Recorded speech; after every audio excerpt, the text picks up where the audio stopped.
ఓం నమః శివాయ. రెండో రోజు ప్రయాణంలో ఈ రోజు ఉదయాన్నే 5:30 మేము గయకు బయలుదేరుతున్నాము. ముందుగా మనము ఒక చోటికి వెళ్లేటప్పుడు ఆ స్థల పురాణం గురించి తెలుసుకోవడం మన ఆనవాయితీ. కనుక ఈ రోజు గయా స్థల పురాణం గురించి తెలుసుకుందాము. ఒకప్పుడు విష్ణు భక్తుడైన గయాసురుడనే రాక్షసుడు ఉండేవాడు. అతడు గొప్ప తపస్సు చేసి తనను ఎవరు తాకినా వారికి స్వర్గ ప్రాప్తి కలగాలని విష్ణువు ద్వారా వరాన్ని పొందుతాడు. అప్పటి నుండి గయాసురుణ్ణి ఏదో ఒక కారణంతో తాకడం వలన అందరూ స్వర్గానికి వెళ్లగా యమధర్మరాజుకు పని లేకుండా పోయింది. విష్ణుమూర్తి సలహా మేరకు బ్రహ్మదేవుడు గయాసురుని దగ్గరకు వెళ్లి తాను ఒక యజ్ఞం చేస్తున్నానని దానికి తన శరీరాన్ని దానంగా ఇవ్వమని బ్రహ్మదేవుడు గయాసురుణ్ణి కోరుతాడు. దైవభక్తిపరుడైన గయాసురుడు తన శరీరాన్ని బ్రహ్మదేవునికి దానం చేస్తాడు. అప్పుడు గయాసురుణ్ణి పడుకోపెట్టి తన శరీరంపై ఒక గొప్ప యజ్ఞాన్ని ఆరంభిస్తారు. కొంత సమయం తర్వాత గయాసురుని తల కదలడం ప్రారంభించాడు. అప్పుడు బ్రహ్మదేవుడు గయాసురుని తలపై సమస్త దేవతలను కూర్చోబెట్టాడు. అయినప్పటికీ తల కదలడం ఆగలేదు. అప్పుడు విష్ణుమూర్తి తానే స్వయంగా వచ్చి గయాసురుని తల మీద నిల్చున్నాడు. అప్పుడు గయాసురుడు బ్రహ్మదేవునితో తన శరీరం పడిన చోటనే సమస్త దేవతలు నివాసం ఉండాలని కోరాడు. అందుకు సరే అని బ్రహ్మదేవుడు వరాన్నిచ్చాడు. అలాగే ఈ స్థలం గయా అనే పేరుతో శాశ్వతంగా నిలిచి ఉంటుందని విష్ణుమూర్తి వరాన్ని ప్రసాదించాడు. ఇంతకు ముందు గయాసురుని తాకిన వాళ్ళు ఏ విధంగానైతే స్వర్గ ప్రాప్తి పొందారో అలాగే ఇక ముందు కూడా ఈ గయాలో పిండ ప్రదానం చేస్తే పితృదేవతలకు మోక్షం కలిగే విధంగా విష్ణుమూర్తి ఈ వరాన్ని ప్రసాదించాడు. శ్రాద్ధ కర్మ అనేది శ్రద్ధతో చేయాల్సి ఉంటుంది.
ఇప్పుడు మనము మంగళగౌరి శక్తిపీఠం దర్శించేందుకు వెళుతున్నాము.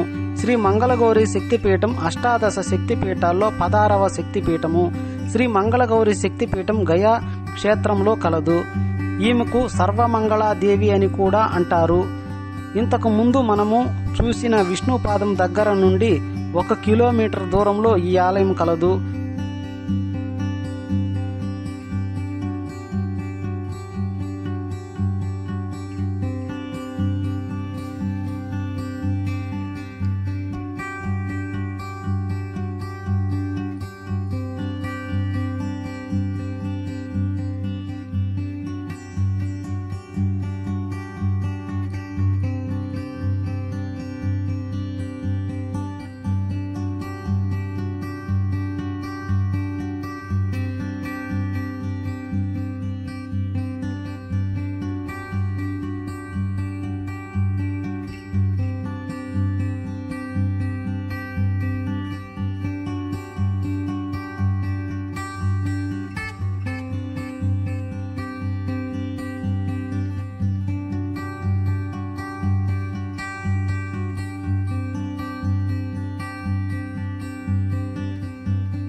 ఈ ప్రదేశంలో సతీదేవి స్తనములు పడినట్టు చెబుతారు. ఇప్పుడు మనం చూస్తున్నది అమ్మవారి శక్తిపీఠం. ఈ గుడి లోపల దీపపు వెలుగులో గుడిలోనికి వెళితే ఇక్కడ అమ్మవారి శక్తిపీఠాన్ని మనము తాకి నమస్కరించుకొని రావచ్చు.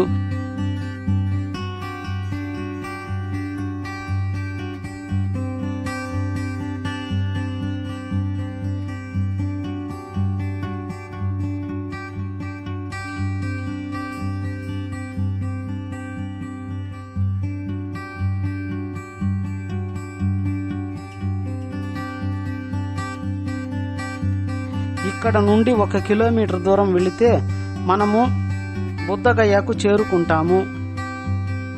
ఇప్పుడు మనం బుద్ధగయాకు చేరుకున్నాము. ఇక్కడ కెమెరాలకు అనుమతించడం లేదు కనుక మనం ఇక్కడ ఏమీ వీడియో తీయలేదు.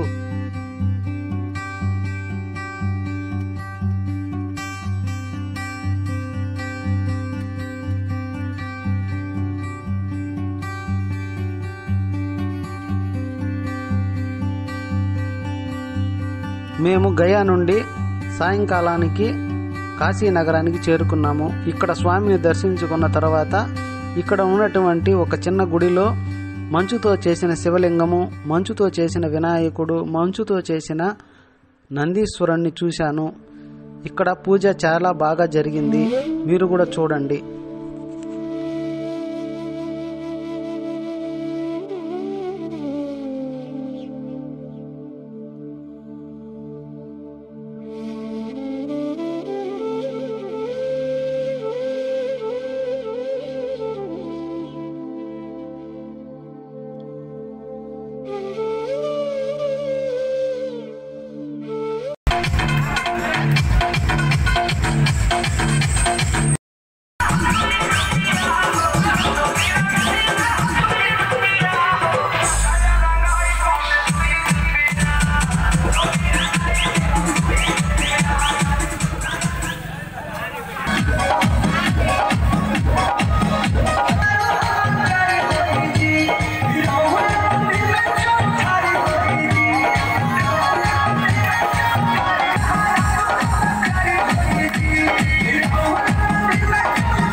ఈరోజు ఇంతటితో మా 2వ రోజు కార్యక్రమాలు పూర్తి అయినది.